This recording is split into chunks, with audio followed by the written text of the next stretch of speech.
Olá, começamos agora mais um Frente a Frente. O nosso convidado hoje é o deputado Ricardo Nezinho, do MDB, ele que é presidente da Comissão de Orçamento da Assembleia Legislativa e que hoje nos fala inicialmente sobre um projeto mais que especial de sua autoria.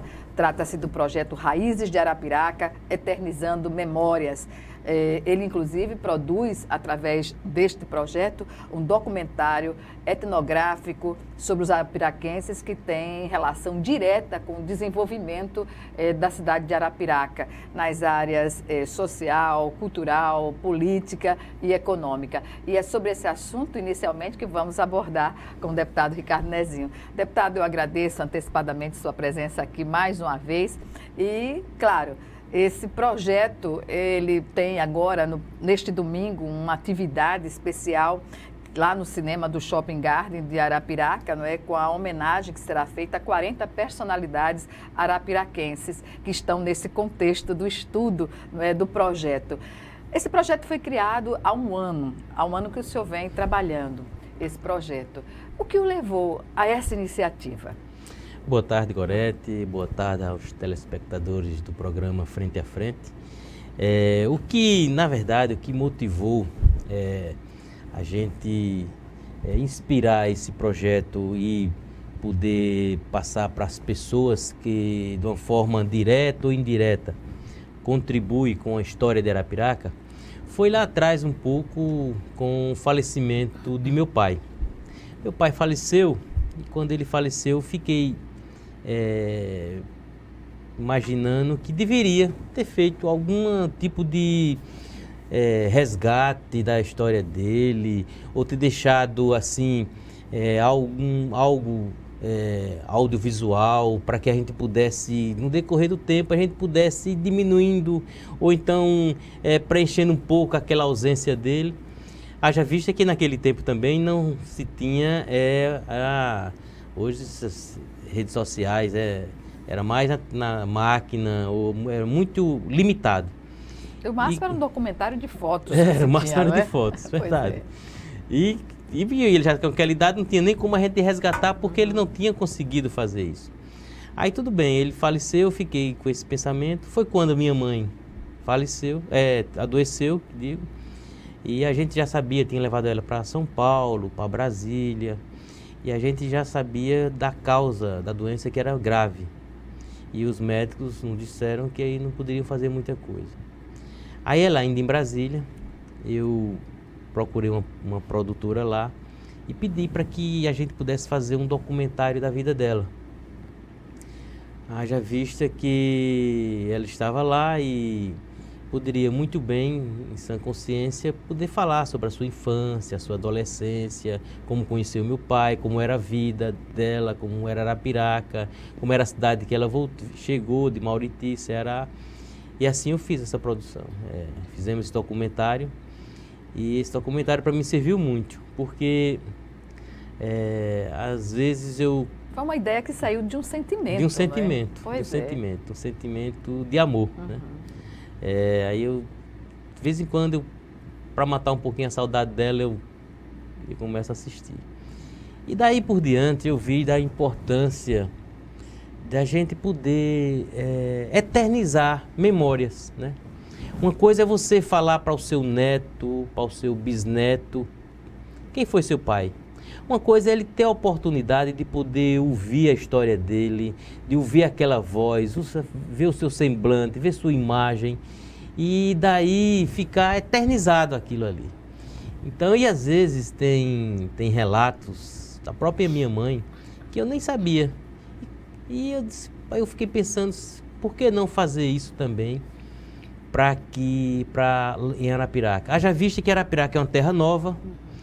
Ela tem apenas 93 anos e a primeira mola propulsora da cidade de Arapiraca foi na década de 40, 50, 60, que foi o fumo.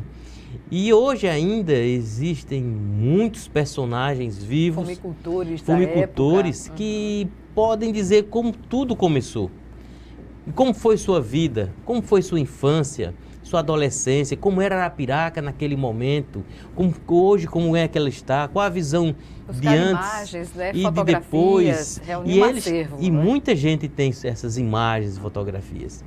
E daí eu imaginei assim fazer um documentário com pessoas que tivessem acima de 70 anos. Esse é o nosso critério. Ela não busca classe social, religião, cor, nada. Ela busca o quê? É uma pessoa que possa ter mais de 70 anos e que quem é a pessoa que não tem legitimidade de falar sobre a sua própria história, né? Todos têm. Por mais que a pessoa possa ter pós-doutor em Harvard, seja um grande estudioso na sua vida, Gorete, um exemplo, ele nunca terá a legitimidade de falar tão bem como a própria pessoa. Como a própria né? pessoa. Exatamente. Então, isso faz com que cada um tenha, assim, esteja doutrinado e saiba falar e saiba se explicar e com riqueza de detalhe de falar sobre si.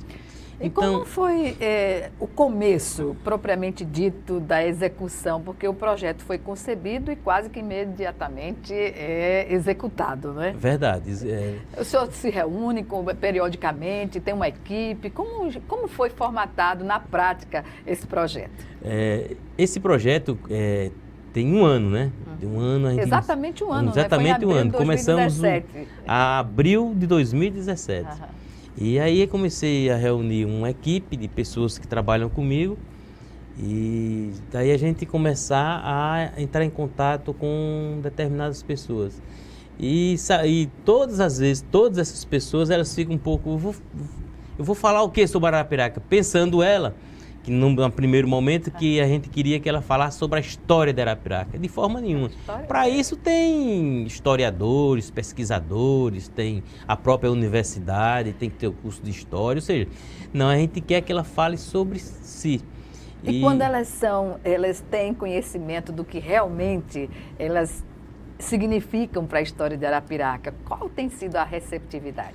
É muito boa, porque eu acho que ali elas começam a imaginar que pode, por mais que tenha contribuído com a vida de seus filhos, ela pode contribuir muito mais com as vidas dos seus netos, dos seus bisnetos, porque ali está um exemplo de vida de um vencedor, de um lutador, de um homem íntegro, de uma mulher íntegra.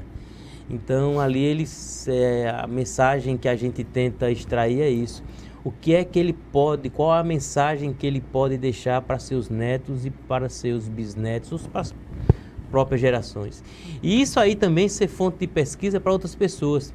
Porque, Gorete, é impressionante, na grande maioria das pessoas que moram em Arapiraca, e nesse foco falar dos empreendedores visionários, todos, sem exceção, começaram do zero, todos.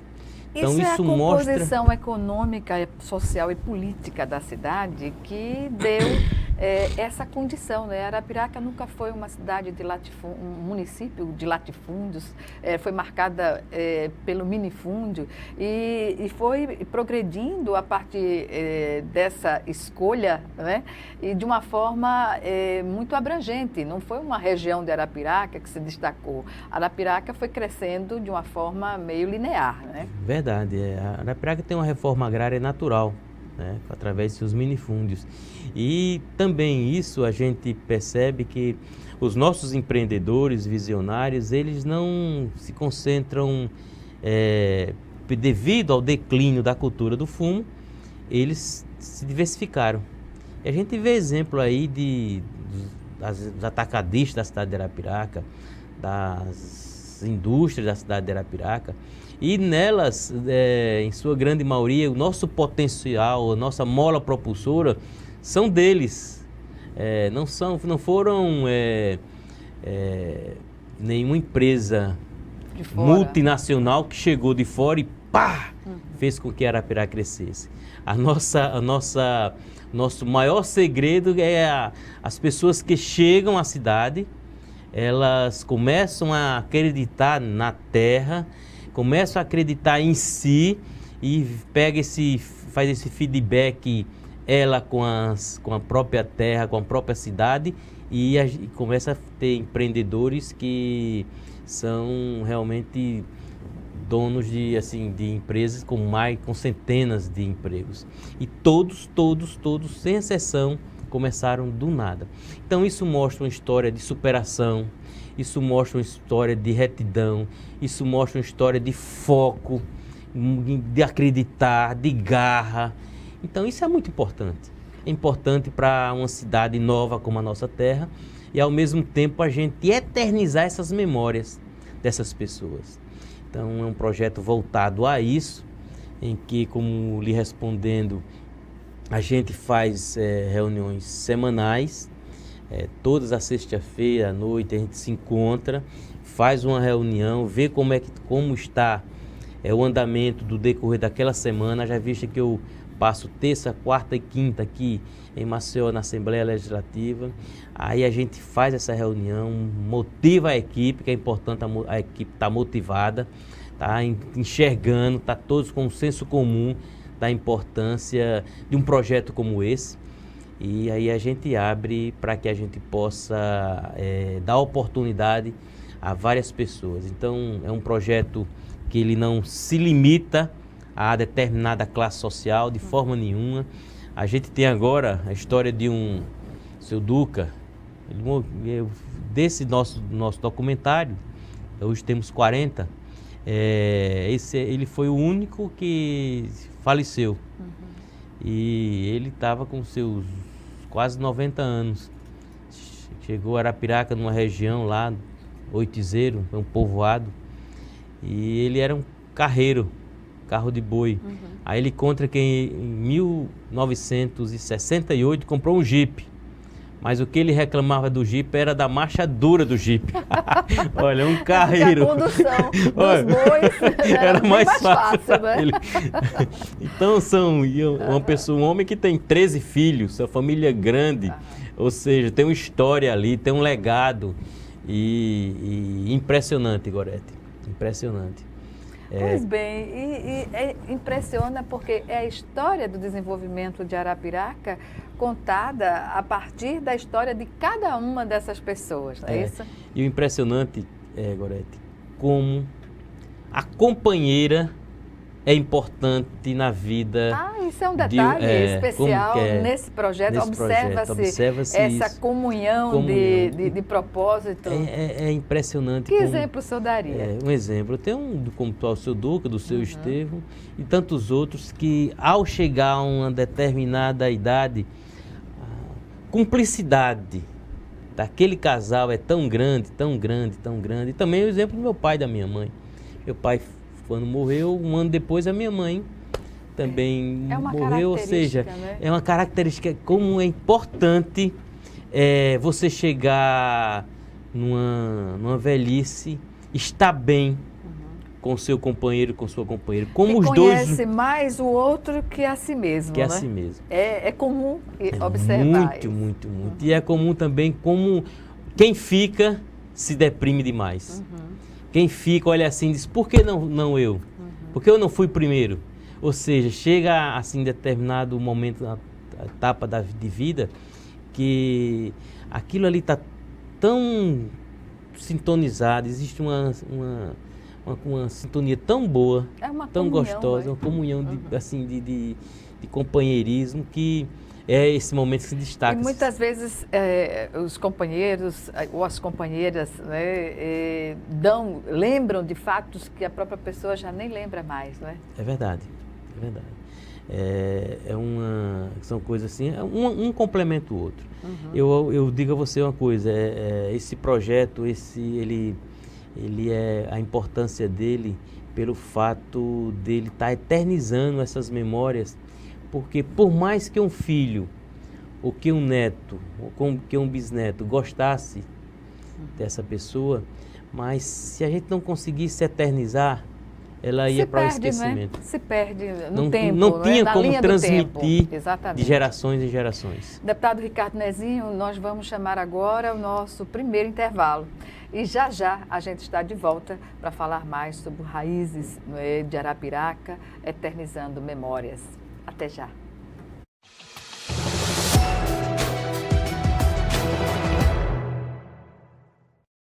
O verde das florestas está em nossa bandeira. E ainda que tentem destruir nosso maior patrimônio, nunca vamos deixar de lutar por ele. Por nossas vidas, por nosso planeta, por nossos filhos e netos. Somos independentes, somos Greenpeace. Batemos de frente contra governos e empresas que roubam as riquezas do planeta. Precisamos de todos juntos por essa causa. Acesse somosportodos.org e assine as petições. Faça parte dessa mudança já. Greenpeace, somos por todos. Quando fiquei sabendo que tinha tuberculose, imaginei, é o fim. Mas logo descobri, tuberculose tem cura. Se parar o tratamento, a doença pode voltar, mais forte. Família, amigos, profissionais de saúde, todos juntos contra a tuberculose. É bom saber que eu não estou sozinho. Em caso de tosse por mais de 3 semanas, procure uma unidade de saúde. Pode ser tuberculose e o tratamento precisa ser feito até o fim.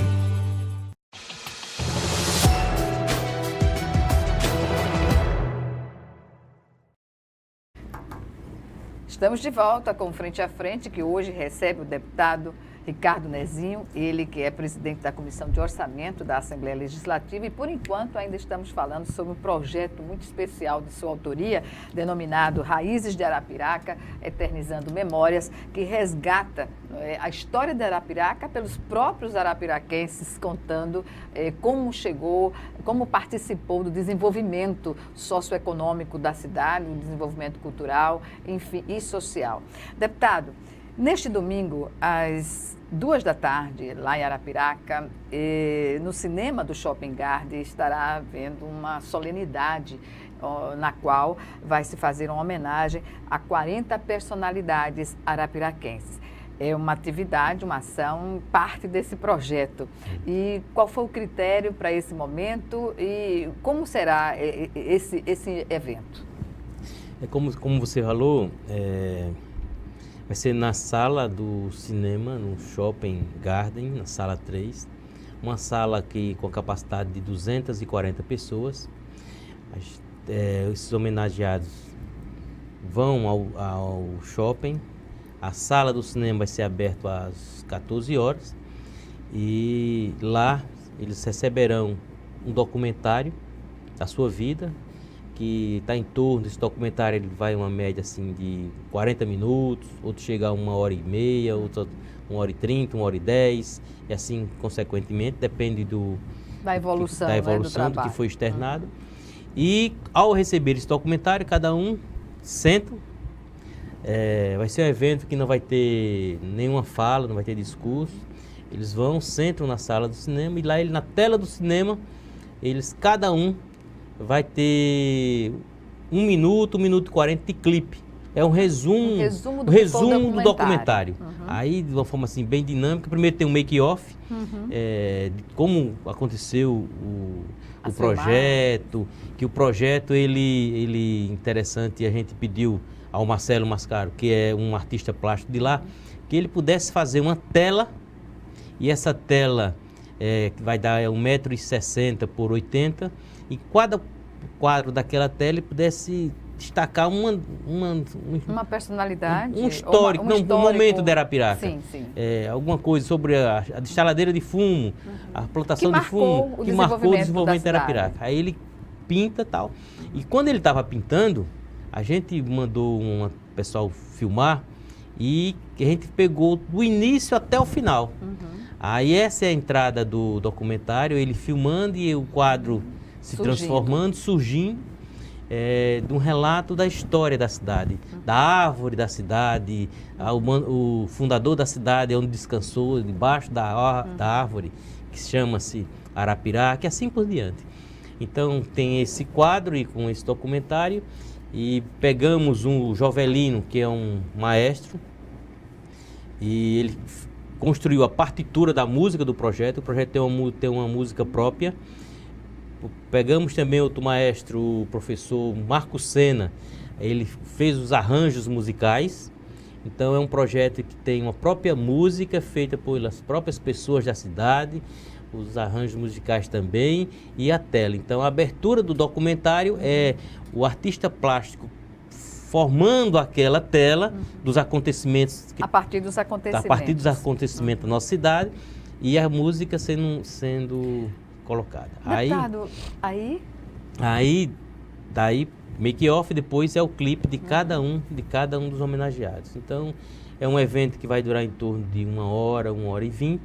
A gente sabe que são pessoas de idade, então a gente quer ser o mais célere possível, mas ao mesmo tempo terminar com aquele gostinho de querendo mais. É o ideal, sempre, independentemente da faixa etária, né? É verdade. Deputado, esse projeto, ele está aberto a sugestões dentro dessa linha que ele foi concebido?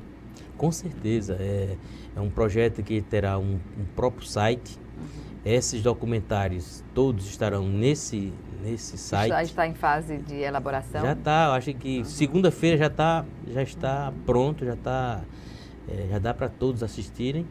E ao mesmo tempo, quem quiser, quem tem assim um avô, um bisavô, que gostaria que a vida dele fosse resgatada, tivesse esse documentário, se inscreve no site, coloca o endereço, coloca o perfil do avô, tal, a idade, e para que a gente possa ir lá. No seu site, ricardonezinho.com.br/Raízes de Arapiraca, já há lá a disponibilidade de um formulário que as pessoas podem sugerir, é isso? Verdade. Esse formulário também ele serve para inscrição. Por sinal, tem dois personagens já no documentário, já pronto, que vai receber agora, domingo, que foi através de inscrição.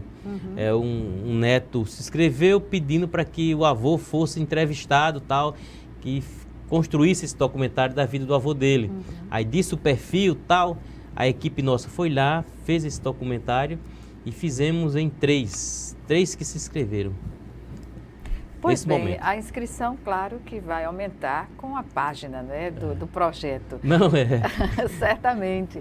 E o projeto está aberto também à adesão de pessoas voluntárias nesse trabalho, porque é importante entender que não é nada fácil levantar a história, né? Tem um trabalho de campo que exige deslocamento, enfim. Mas há a abertura também para atividade voluntária nesse projeto? Com certeza. Você veja agora, é um projeto assim que você olha assim do simples, mas por trás tem 15 pessoas envolvidas. Por enquanto, né? 15 por enquanto. Você vê um relato de uma pessoa tal, então não é só chegar e filmar e fazer aquelas perguntas. É um trabalho gigantesco que tem por trás. Mas sempre é bem-vindo a voluntariedade, a pessoa que queira se contribuir, que possa estar lá ajudando, sempre é importante, muito importante. Os moradores estão acompanhando lá em Arapiraca, qual é a receptividade da sociedade em si, não só dos que são história para o município? Nesse momento ele está mais focado na própria família, né? Porque o avô, o pai foi entrevistado e tal. Então, esse projeto, eu acho que ele vai ter um grande alcance futuramente. No decorrer do tempo. Ele vai se consolidando. Olha, eu quando era presidente da Câmara Municipal de Arapiraca, eu fiz um livro lá, a história da Câmara de Arapiraca relatada pelas suas atas. A gente tem a primeira ata de instalação até a última. E a gente fez um livro tal. Esse livro só começou assim a ser conhecido depois de 6, 7, 8 anos depois. Pela necessidade da história e vai se buscar as alternativas então, existentes. Esse tipo de projeto é um projeto que o alcance dele vai ser a longo prazo, na verdade. As pessoas, quando os entrevistados, documentário, alguém pesquisando, vendo, e a gente vai construindo e vai interesse pela eternizando. Pesquisa, ele surgiu antes mesmo da atividade política, deputado? Goreto, eu sempre gostei desses resgates, assim, sempre. Uma experiência minha fabulosa foi quando da Câmara. A gente tinha um sistema de apoio ao processo legislativo da Interleges e através dessa ferramenta eu enxerguei que a gente poderia preservar as atas da Câmara. Preservamos todas digitalizadas e ao mesmo tempo pincelamos os momentos importantes de cada legislatura. Daí surgiu o livro com as histórias dos ex-vereadores, a biografia dos ex-vereadores, fornecida pelas suas próprias famílias e tal. Aí depois quando meu pai e minha mãe faleceram, eu fiz um livro da família. Consegui a 10ª geração do meu pai, a 10ª geração da minha mãe, uma árvore genealógica, fechei através de todos de livros, né? E tem assim todas as fontes de pesquisa disponibilizei no próprio site, digitalizei toda a fonte de pesquisa. Isso é um desafio, deputado. Isso é uma coisa de investigação mesmo, trabalho. Então o que foi? A fonte de pesquisa que eu encontrei, eu digitalizei. Porque eu disse, não, pode ser que outras pessoas também queiram, dê oportunidade também a outras pessoas pesquisarem. Aí fiz esse livro e agora estou com esse documentário Raiz de Arapiraca, que eu acho que a gente consegue eternizar a memória de tantas pessoas fabulosas do nosso município. Que não podem cair no esquecimento do tempo na história. Jamais. Que a Arapiraca, ela cresce, não é porque começa pela letra A, não. São por empreendedores, visionários, homens e mulheres aguerridas.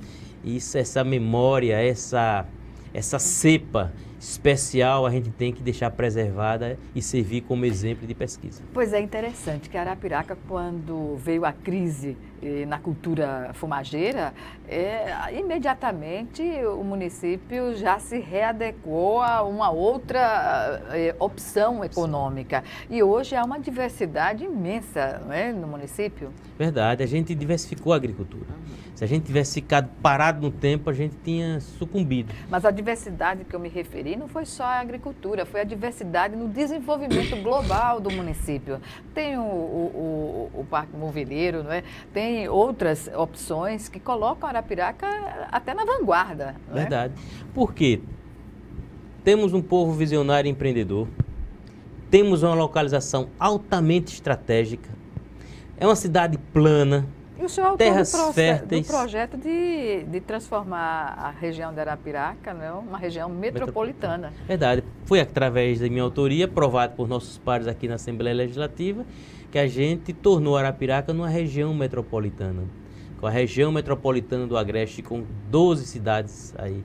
Mas eu atrapalhei o senhor quando o senhor detalhava aqui a construção dessa condição hoje de Arapiraca, economicamente falando. Verdade, Gorete. Arapiraca tem várias ferramentas que nos impulsionam. Terra plana, clima muito bom, localização estratégica, um povo visionário e empreendedor, que o que ganha lá, investe lá.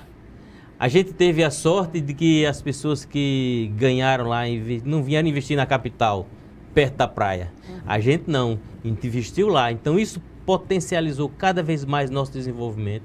Fomos ali ao lado de tantas cidades importantes ao nossos arredores ali, fizemos um verdadeiro feedback, sintonia de desenvolvimento. Então isso tudo proporciona o quê? Proporciona descentralizar o desenvolvimento da capital para o interior. Ganha Maceió, porque não acontece um êxodo do interior para a capital, e ganha o interior porque ali as pessoas que nascem ali podem viver ali e construir e manter sua família. E basta a gente ir a qualquer município que tenha tido a base da sua economia na monocultura da cana e comparar as cidades que não tiveram essa condição para observar o desenvolvimento que tem essas cidades como Arapiraca, né? Verdade. Está aí colocado porque a distribuição de renda fica mais democrática, o investimento do que foi feito no negócio de ser aproveitado na própria região, tudo isso é um exemplo até para Maceió, não é, deputado? Arapiraca, ela está numa vanguarda muito boa, muito importante, porque todos esses potenciais é fundamental para o desenvolvimento dela e também das cidades ao seu redor. Então, todos ganham com isso. Exatamente. Deputado, nós vamos agora chamar o nosso segundo e último intervalo. Já já a gente vai falar da ação parlamentar. Em 1 minuto.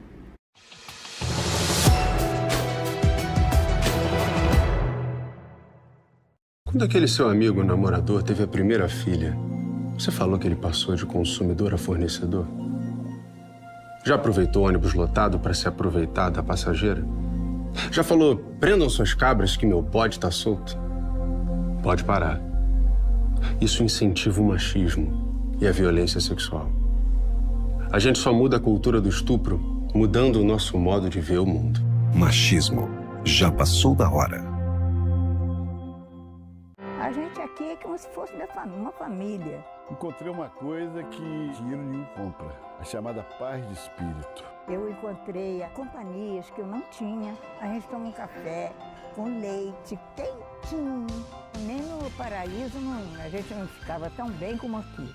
Aqui é onde você vê que realmente a sua doação aparece.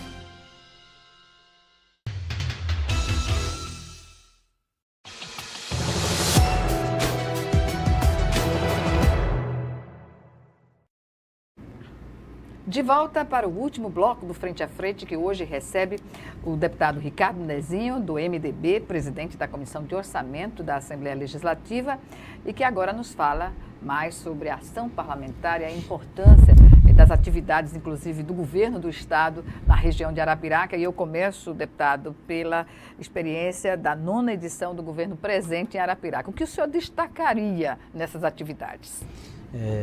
Foi salutar e importante essa 9ª edição do governo presente, no qual ali foi colocado, iniciou-se obras estruturantes da nossa cidade, obras realmente profícuas para potencializar cada vez mais o desenvolvimento da região. Eu vou dar um exemplo para você, o gasoduto, que é o gás natural. É uma energia limpa, um combustível barato, é uma ferramenta que proporciona aos empreendedores um poder de competitividade bem melhor para que possa realmente fortalecer cada vez mais suas empresas, e também ecologicamente é politicamente correto, né? Falando sobre o impacto ao meio ambiente. Então importante demais para o nosso município, porque ele fornece um combustível que vai estar tanto nos carros como nas indústrias, nas residências, ou seja, então é fundamental. A duplicação da L220, o que representa para Arapiraca nesse contexto de desenvolvimento? Primeiro, a gente autoestima. Eu vou te explicar. Autoestima por meio de uma rodovia. Por quê? É curioso até. Porque Caruaru, a Recife tem. Então, Caruaru, a segunda cidade de Pernambuco, tem. Campina Grande, a João Pessoa, também é duplicado. Feira de Santana, a Salvador é duplicado. Então, Arapiraca, Maceió... Não, Arapiraca não... na lanterna. Porque existe uma disputa um pouco velada, guardando as proporcionalidades entre essas cidades. Entre Arapiraca e as cidades. Caruaru, Feira de Santana, Campina Grande. Então, quando a gente às vezes quer falar e mostrar, a gente tem que crescer como cresce Caruaru, Campina Grande já teve não sei o quê, tantos governadores, não sei o quê. Então, tem esse lado assim. Então, por esse lado. Que é estimulante, né, É estimulante, deputada? com certeza. Sobre todos os aspectos. Com certeza. Segundo você, essa duplicação é um sonho que o arapiraquense sempre almejou, e é impressionante como a gente está realizando agora. Não imaginava-se assim tão rápido nesse governo Renan Filho. Eles imaginavam no segundo governo, mas não no primeiro. Isso nos ajuda muito, tanto na questão da segurança do trânsito de Arapiraca para Maceió, tanto diminui o tempo dessa viagem e facilita. É importante a gente estar mais próximo da capital. É fundamental a gente ter essa proximidade com a capital, porque como a gente lá tem vários mecanismos de potencialidade econômica, e estando aqui próximo à capital, tudo isso, escoamento e tudo isso, né? se facilita. Nossos hortifrutos, tudo vem aqui por Ceasa. Então, isso nos ajuda demais. Essa duplicação ela é fundamental para o município de Arapiraca, é importante. Outra coisa que a gente está aí, e foi interessante, Goethe, foi o Centro de Educação Integral, que é um complexo lá, é um tipo um Cepinha. Ele quando foi o pensamento dele, ter uma área de lazer, uma área de esportes e uma área de cultura. A área de esporte foi inaugurada agora, porque lá possui 3 escolas, a Escola Quintela Cavalcante, a Escola Pedro de França Reis e a escola Isaura. Então são essas 3 escolas. Nesse contexto aí vai ter agora uma piscina que pode realmente dar oportunidade para esporte olímpica, piscina olímpica. Tem um campo lá de futsal com grama sintética, uma pista de atletismo. Outra área de lazer tem uma praça enorme, muito bonita. E ao lado o teatro, com a capacidade de 300 pessoas. Um teatro assim... Isso é um salto, não é? É fundamental. Isso vai proporcionar um salto de qualidade. De qualidade, essa integração. E nas escolas, a gente tinha, no governo do Renan Filho, tinha um ginásio de esporte. E esse ginásio de esporte do Estado passou 3 anos fechado pela manutenção. Hoje, só em Arapiraca, nós temos esse ginásio, que está em todo o padrão do ginásio das Olimpíadas, de piso, de tudo, cadeira, tudo. Foi padrão das Olimpíadas. E mais, além desse ginásio, que a gente só tinha um, temos mais 10. Então, em 3 anos. Então, deu um salto muito grande na educação, na questão de estrutura, além da escola militar. Então, pegando por esse foco aí da educação, foi importante. A saúde de Arapiraca, como está? Tá boa, sim. A unidade de emergência agora vai ser triplicada, sua capacidade, de 40 leitos vai para 120. A UTI de 7 leitos está indo para 21 leitos. Então, com essa triplicação, ela já é uma referência na região, em toda aquela parte agreste, sertão, um apoio fundamental para a questão de traumas. Então, a unidade hoje deixou de ser unidade, porque ela deixa de ter 40 leitos e passa para ser hospital, porque mais do que 40 leitos de internação. E outra coisa importante vai ser o SEASA para a cidade de Arapiraca. SEASA que Arapiraca ela exige, isso já está extrapolando a necessidade vital para o escoamento da produção do nosso município. Então o SEASA para a gente vai ser fundamental. Além disso, o distrito industrial, que o nosso distrito já está pequeno, e agora com o distrito industrial na duplicação, que vai ser duplicado Arapiraca, São Sebastião, o gasoduto já está passando por dentro do distrito, o terreno já foi escolhido. A logística já está garantida. Já está garantida para o escoamento e mais ainda potencializar cada vez mais indústrias no nosso município. Deputado, isso coloca Arapiraca numa situação privilegiada, digamos assim. Além de ser a segunda cidade, né, maior do estado, ainda tem essas potencialidades que são, digamos assim, não dependentes diretamente de investimentos do governo do estado. Não é? Essa é a combinação que coloca o município na vanguarda do desenvolvimento? Eu creio que sim, Gorete, porque nosso pontapé inicial sempre é a iniciativa privada. A iniciativa privada, ela vem, ela inicia, ela acredita, ela usa todo aquele seu potencial, aí depois vem o serviço do governo, tanto do município como do estado, como do governo federal. Então, isso faz com que a cidade cresça. E o interessante, ela não cresce só, ela cresce todos os seus arredores. Então, a cidade de Arapiraca é uma cidade mesquinha que fica aquela coisa concentrada na Não. região.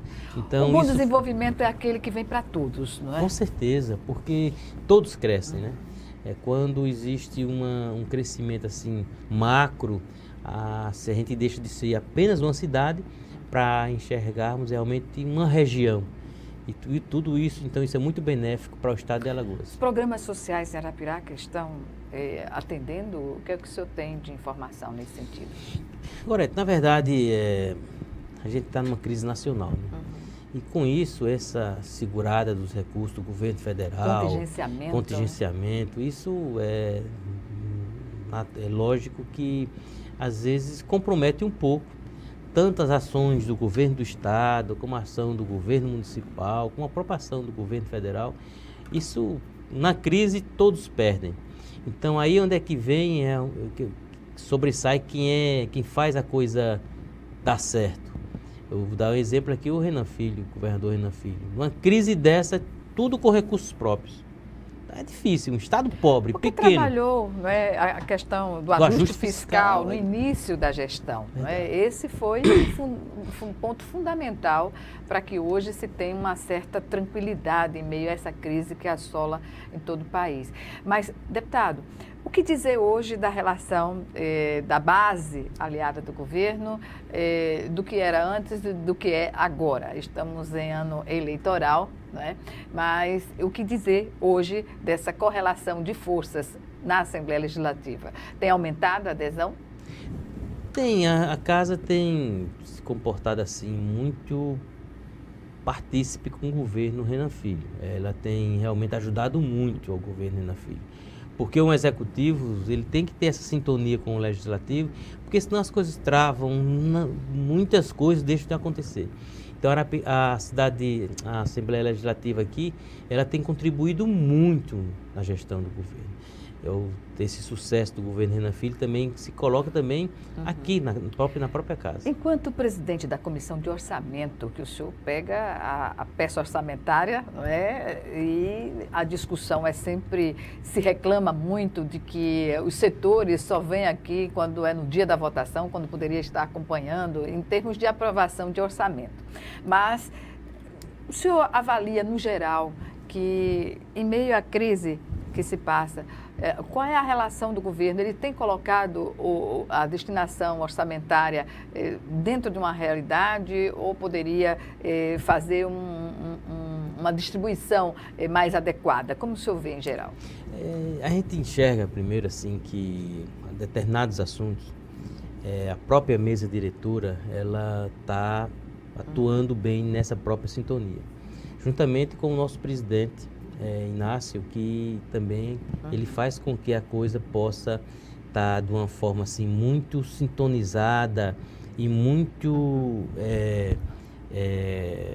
combinada assim, né? A gente entende determinadas dificuldades, mas ao mesmo tempo a gente percebe a necessidade de algumas rubricas do próprio orçamento serem melhoradas, e a Comissão de Orçamento ela tem debatido muito sobre determinadas ações, como agora a questão do movimento feminista, sobre a questão da doença do câncer. Então, a gente fez uma emenda, acatou a emenda da deputada Jó, colocamos no orçamento, e aí estamos em entendimento para que a gente possa realmente entrar no denominador e possa a casa possa se manifestar favorável a esse tema.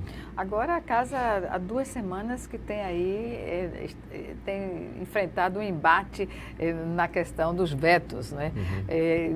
Semana passada foram votados, muita discussão em plenário, mas esta semana já voltou a trancar a pauta. Destrancou-se na semana passada e esta semana já voltou a estar trancada. Como a gente pode explicar isso de uma forma didática para o telespectador, que muitas vezes não sabe nem como o encaminhamento dessas questões?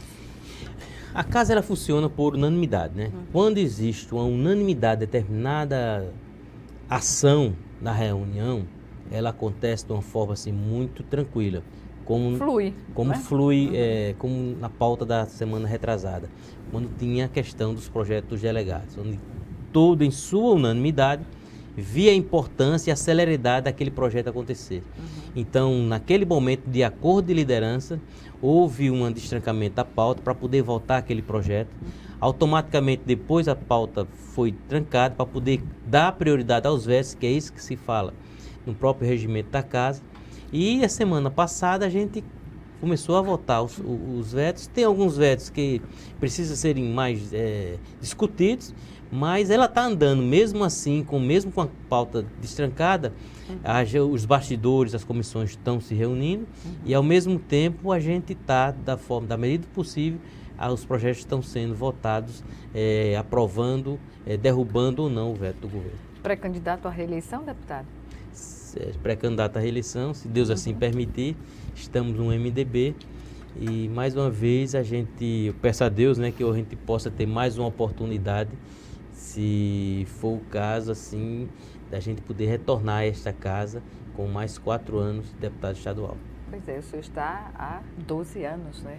Desempenhando 3 mandatos. 3 mandatos na Assembleia consecutivos. Consecutivos. Boa sorte, deputado. E até a nossa próxima entrevista aqui no Frente a Frente. Obrigado, Gorete. Obrigado a todos que nos deram a satisfação de poder acompanhar a nossa entrevista. Obrigada. Obrigada a você também que nos assistiu e até o nosso próximo encontro aqui, Frente a Frente.